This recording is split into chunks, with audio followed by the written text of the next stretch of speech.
사랑하는 성도 여러분, 우리가 휴가철이라든지 어떤 멋진 곳으로 여행을 다녀오신 경험들이 다들 있으시죠? 경치도 좋고 음식도 맛있고 또 모든 것을 잠시 쉬면서 참 평안하고 좋지요.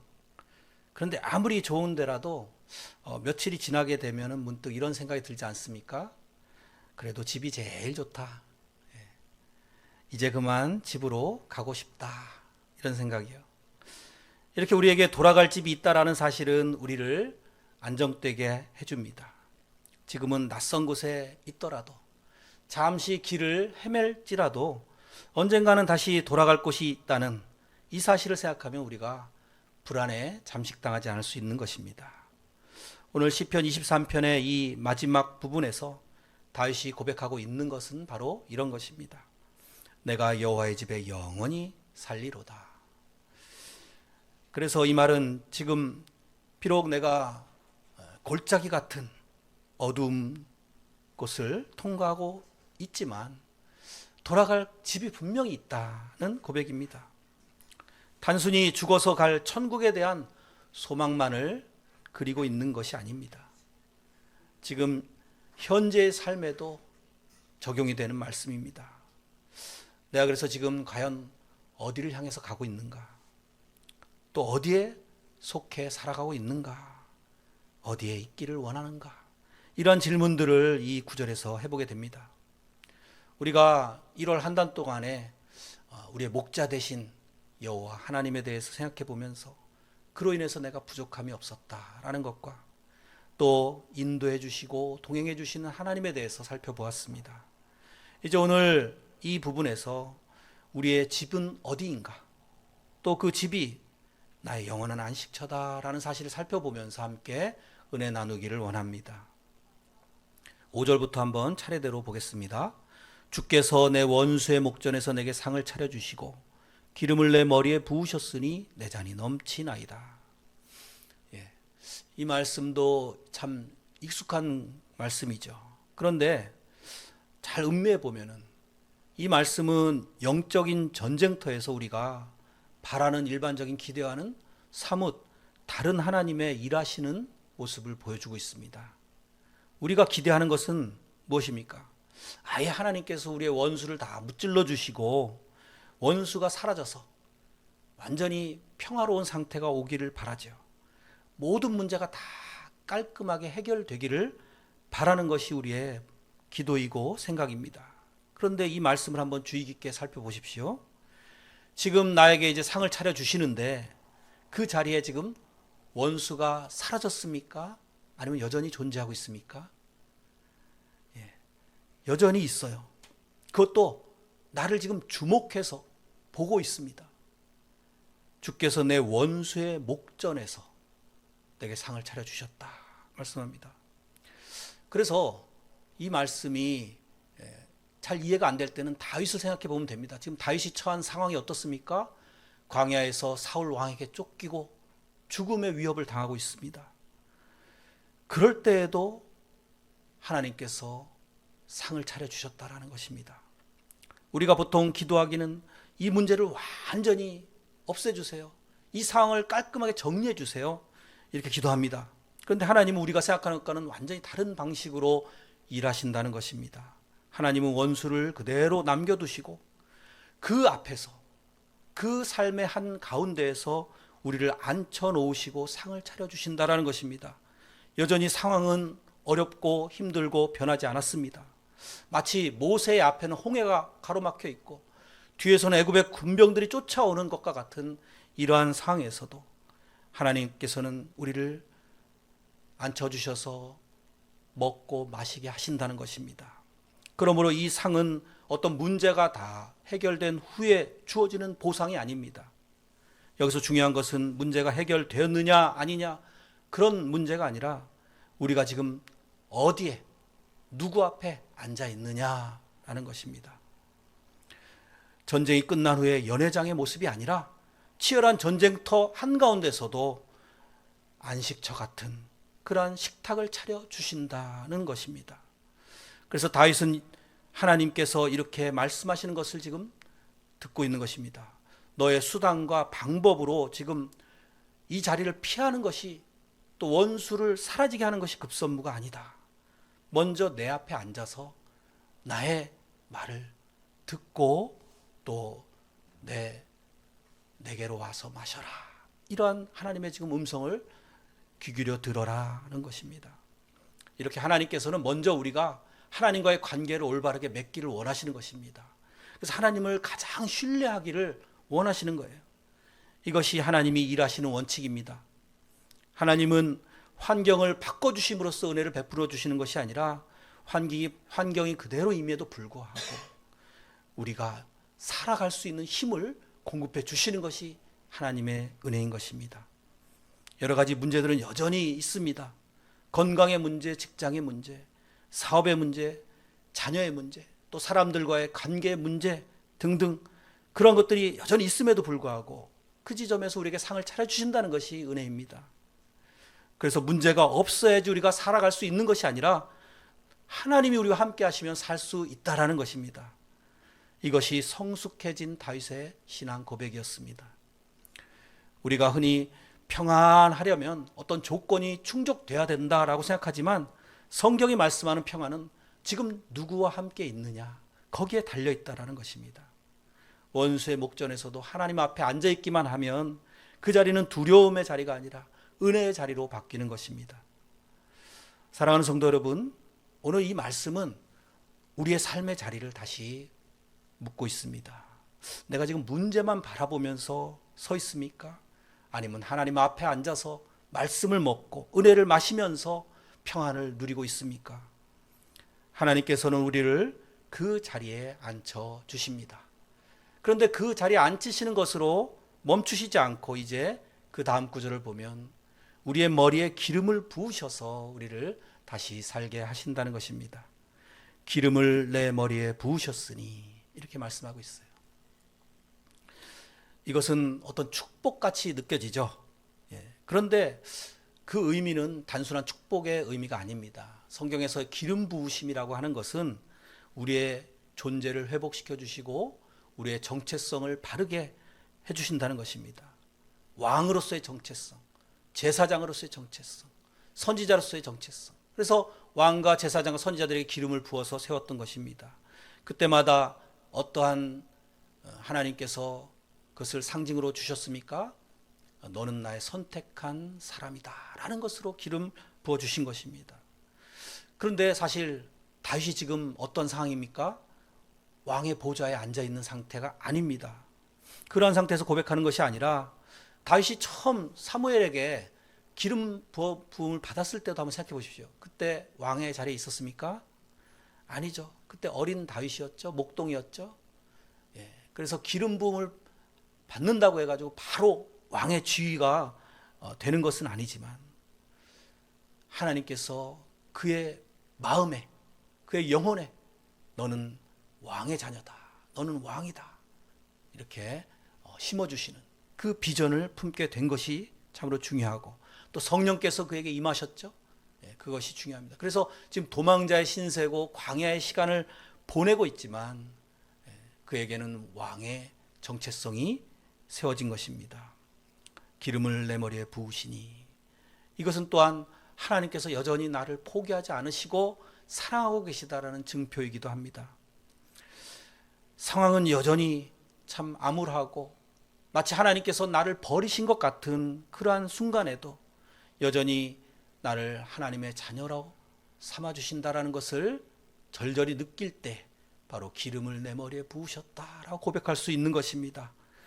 돌아온 탕자를 안아주시는 그 아버지의 사랑이 연상되기도 합니다.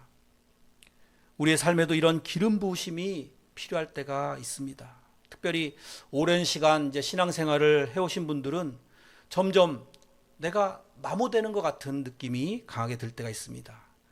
요즘 말로 하면 번아웃 상태가 되는 것입니다. 어떤 큰 위기나 실패가 있어서가 아니라 오랜 시간 이제 삶을 살아오다 보면 조금씩 자기 자신이 달아 없어지는 것 같은 마음이 드는 것입니다. 감당해야 될 여러 가지 역할들, 버텨야 될 많은 그러한 순간들. 그런데 정작 나 자신은 제대로 돌아보지 못했던, 그건 여유가 없었던 그 상황에서 이러한 생각들이 생겨납니다. 나는 과연 이 세상에 필요한 존재일까? 나는 여전히 하나님께 소중한 자녀일까? 이런 생각이 드는 이 시점에서 이 시편 23편의 말씀은 우리 영혼을 다시 붙잡아 줍니다. 하나님께서는 우리의 성과를 보고 기름을 부으시는 게 아닙니다. 우리가 잘 버티고 잘 살아가기 때문에 기름을 부어주시는 게 아닙니다. 오직 하나님과 나 사이의 관계, 그것 때문에 기름을 부어주시는 것입니다. 하나님 우리의 목자요, 우리는 그분의 양이라는 것입니다. 그래서 기름 부으신다는 것은 어떤 자격에 대한, 또한 나의 어떤 일에 대한 보상이 아니라 하나님과의 관계를 확인시켜 주시는 것입니다. 또 이 양은 기름을 부어가지고 실제 목자들이 어떤 상처가 있으면 그 상처를 치료하는 역할을 해준다고 해요. 그리고 또 기름을 발라주면 파리나 벌떼들이 접근을 하지 못하도록 보호해주는 역할도 해준다고 합니다. 그래서 이 기름 부으심은 우리가 열심히 일해라, 그러한 의미가 아니라 이제 좀 쉬면서 재충전을 하라, 몸도 잘 추스르고 회복을 해라, 이러한 배려와 보호의 손길인 것입니다. 요즘 여러분 마음이 메마르고 예전 같지 않다라고 느껴지십니까? 그렇다면 오늘 이 말씀을 기억하시기 바랍니다. 하나님께서는 지금도 우리 머리에 기름을 부어주십니다. 다시 하나님의 사랑으로 존귀한 존재라고 우리의 정체성을 깨닫게 해주시고 회복시켜 주십니다. 시편 23편은 여기에서 멈추지 않고 이제 삶 전체를 향한 참 담대한 선언으로 이끌어주고 있습니다. 6절 보겠습니다. 내 평생의 선하심과 인자하심이 반드시 나를 따르리니 내가 여호와의 집에 영원히 살리로다. 할렐루야. 내 평생의 선하심과 인자하심이 반드시 나를 따른다. 이 말씀은 하루의 은혜를 넘어서죠, 일평생의 은혜를 말하고 있습니다. 그 의미는 결코 가볍지가 않습니다. 여기 보면은 따른다라고 표현하고 있죠. 이것은 원어적으로 보면은 끝까지 놓치지 않고 마치 도망칠 수 없을 정도로 추격하면서 쫓아붙는 것을 의미해요. 그냥 어영부영 따라오는 것이 아닙니다. 그래서 다윗은 이렇게 고백하고 있는 것입니다. 이제 내가 은혜를 붙잡으려고 막 달려가는 인생이 아니라 은혜가 나를 따라오는 그러한 인생이 되었다라는 것입니다. 이렇게 정말 나의 삶이 완전히 바뀌었다라는 선언인 것입니다. 우리는 흔히 성공을 쫓아가고 또 안정을 추구하면서 바쁘게 아등바등 살아가죠. 그러다 보니까 늘 무언가 쫓기는 사람처럼 살아갑니다. 시간에 쫓기고 또 남과 비교하고 불안해하면서 하루하루 보냅니다. 그런데 다윗은 전혀 다른 삶을 말하고 있습니다. 나는 더 이상 쫓기는 사람이 아니다. 하나님의 그 선하심과 인자하심이 나를 지금 받쳐주고 있다라고 고백하고 있는 것입니다. 인생의 어려움들이 사라지진 않았지만 골짜기도 존재하고 원수들도 나를 지금 바라보고 있지만, 그러나 그 모든 시간 가운데 하나님의 그 성품, 선하심과 인자심이 나를 지금 계속해서 뒤따르고 있다라는 것입니다. 여기에 선하심, 이건 원어로 토부라고 하는데 하나님의 선하신 뜻이라고 보시면 되겠습니다. 우리를 살게 하시는 그 방향입니다. 또 인자하심은 헤세드라는 원어인데요, 언약을 끝까지 지켜주시는 하나님의 변함이 없으신 사랑을 뜻합니다. 그래서 이러한 고백인 것입니다. 내가 지금 흔들릴 때에도 하나님은 여전히 흔들리지 않고 나를 지켜보호하고 계십니다. 우리의 인생을 뒤돌아보면 내가 나의 인생을 통제할 수 없다라는 것을 깨닫습니다. 내 인생이 내가 뜻한 대로 계획한 대로 흘러가지 않는다라는 것을 많이 경험하게 됩니다. 그러면서 한 가지를 깨닫게 되죠. 우리가 인생을 붙잡고 살아온 것이 아니라 하나님께서 우리를 붙잡고 계셨다라는 것을 깨닫게 됩니다. 이게 은혜고 우리가 그 은혜 없이는 살 수 없는 존재인 것입니다. 다윗의 이 고백은 낙관적인 어떤 감정에서 나온 것이 아닙니다. 그가 쓰디쓴 골짜기를 통과해 보았기 때문에 이르는 결론인 것입니다. 한편 이 다윗의 고백, 나의 평생의 선하심과 인자심이 나를 따르리니, 이 고백을 듣다 보니까 자연스럽게 한 분의 얼굴이 떠오르게 됩니다. 바로 선한 목자이신 예수 그리스도의 얼굴이죠. 예수님은 우리에게 편할 때만 선한 분이 아니셨습니다. 사람들이 예수님을 떠날 때에도, 배신당하고 조롱당하실 때에도, 또 십자가의 그 위에서도 끝까지 우리를 포기하지 않으시고 우리를 따라오시는 그러한 분이셨습니다. 그래서 시편 23편의 고백이 신약 성경에서 완성이 됐는데요. 요한복음 10장 11절에 나는 선한 목자라. 선한 목자는 양들을 위하여 목숨을 버리거니와. 예수 그리스도에게서 이 말씀이 완전하게 성취가 된 것입니다. 그래서 다윗이 고백한 이 선하심과 인자하심은 바로 예수 그리스도의 삶과 죽음에서 우리의 눈앞에 선명하게 드러난 것입니다. 사랑하는 성도 여러분, 나의 평생의 주님의 선하심과 인자하심이 나를 따르고 있다라는 이 사실을 꼭 잊지 마시기 바랍니다. 그래서 이것을 이제 믿는 우리 성도들은 어떻게 살아야 되겠습니까? 우리 역시 우리가 다니는 모든 곳에서 선하심과 인자심을 이제 우리를 통해 흘려보내야 되는 것입니다. 사람들이 우리를 생각할 때마다 예수님 닮은 사람, 예수님의 향기가 느껴지는 사람이라고 이렇게 느껴야 되는 것입니다. 그런데 저 사람과 함께하기가 참 부담스러워, 저 사람을 좀 피하고 싶어, 이러한 생각이 들게 되면 아닌 것입니다. 예수님께서는 정말 두루 다니시면서 선을 행하셨습니다. 그분의 양인 우리 역시도 마찬가지로 두루 다니면서 남들에게 상처를 남기는 사람이 아니라 은혜를 끼치고 생명을 전하는 사람들로 부름받았음을 잊지 마시기 바랍니다. 선하심과 인자하심은 예수 그리스도 안에서 나를 끝까지 포기하지 않으신 하나님의 사랑의 증거인 것입니다. 그리고 이제 우리는 그 사랑을 흘려보내도록 부름받은 존재인 것입니다. 사랑하는 성도 여러분, 이제 이 23편의 아름다운 결론에 이르게 되었습니다. 가장 은혜로운 고백이 이어지고 있습니다. 내가 여호와의 집에 영원히 살리로다. 여기서 다윗은 잠시 이제 들렀다 가는 그러한 떠돌이 신앙을 말하지 않습니다. 필요할 때만 하나님을 찾는 신앙이 아닙니다. 영원히, 이 고백 속에 참 깊은 그러한 그의 마음이 엿볼 수가 있어요. 억지로 하나님 곁에 머무는 그러한 의무감, 이런 것이 아니잖아요. 하나님 안에서 살아본 사람만이 할 수 있는 확신에 찬 고백입니다.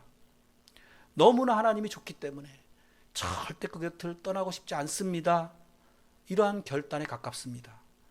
나는 영원히 여호와의 집에 살겠습니다.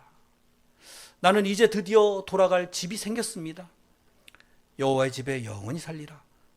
교부인 아우구스티누스도 비슷한 고백을 남겼습니다. 내 영혼은 당신의 품 안에서 휴식을 취할 때까지 편안하지 못할 것입니다. 이렇게 고백했죠. 이 여호와의 집이라고 하는 것은 그러니까 공간을 의미하는 것이 아닙니다. 그것은 하나님의 임재 안에 거하는 우리의 삶입니다. 은혜의 자리, 하나님이 주인이 되시는 자리입니다. 즉 여호와의 집은 어디에, 이런 장소의 문제가 아니라 누구와 함께 있는가, 누구의 돌보심 가운데 있는가라는 것입니다. 이보다 더 좋은 곳은 없다라는 다윗의 고백인 것입니다. 그리고 또한 아무도 하나님과 나와의 이 관계를 떼어놓을 수 없다라는 그런 바울의 고백과도 같습니다. 시편 23편을 전체적으로 이렇게 살펴보면 이 고백은 더 분명해집니다. 한번 목자와 양의 일상을 그려보시기 바랍니다. 푸른 초장으로 이렇게 다니고 골짜기를 목자와 함께 통과하고 높은 그런 산 위에 또 풀을 뜯어먹는 그런 여름 목장을 거쳐서 마침내 다시 이제 집으로, 본부 목장으로 돌아오는 그런 여정을 한번 그려보시기 바랍니다. 그러니까 이 여호와의 집은 모든 고생이 끝나고 도착하는 그런 종착지의 의미도 있습니다만 거기에 그치는 것이 아니라 이제 하루하루, 한 해 한 해 계절이 바뀌고 순환하면서 결국에는 우리가 돌고 돌아서 다시 돌아오는 그 안식처라는 의미가 또한 있습니다.